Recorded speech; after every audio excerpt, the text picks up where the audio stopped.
کله نم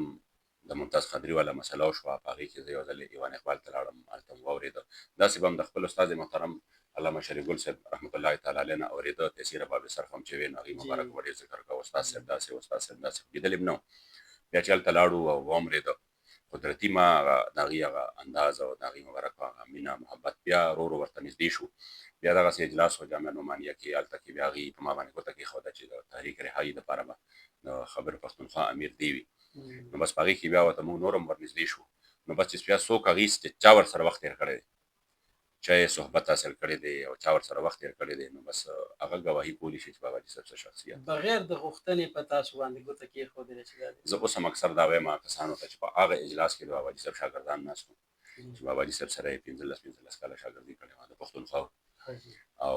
ښه یې پېژندل خو زه هم دا به د باباجي صاحب هغه زموږ د خپل نیکه مبارک هغه تصرف به و چې په دې لار کې زما ملګرتیا د دې سره زه تاسو یقین وکړئ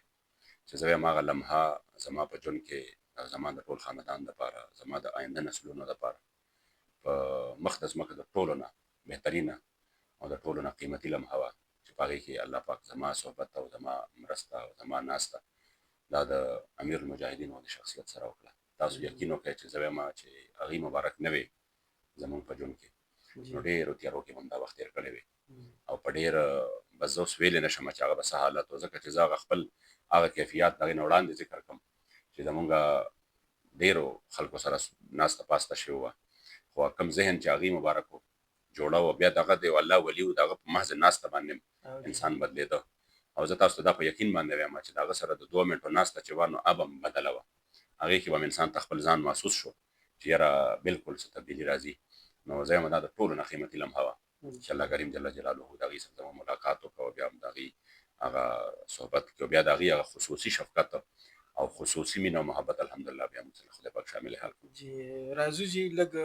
سیاسي سوالاتو طرف ته نن سبا چې کوم امیر دی تحریک لبیک حضرت علامه سعد حسین رضوي صاحب داسې ویل کېږي چې یاره په کوم ټایم کې باباجي صاحب و نو په هغه ټایم کې ډېر یو جدوجهد و هر طرف ته به چې کوم دی نو دوی راوتل نه د حکومت خبره منلې کېده نه چا سره مذاکرات داسې ممکن وو خو چې کله نه دی امیر شوي دي خلک دا شانتې وایي چې یاره د دې د شهباز شریف سره څه ډیل شوی دی او د هغې په معمولي اواز باندې دي چې کوم دی نو که راووځي نو واپس زر ځي خبره چې دا ده چې د باباجي صاحب په وختو کې دا خبره حقیقت دی باباجي صاحب ته څوک نشي رسېدی خو بېله خبره باقي پاتې شو د امیر صاحب په امارت کې تحریک هغسې نه دی نو دې خبرې سره اتفاق نه کوم په دې لږ وخت کې زه به دا ووایم چې د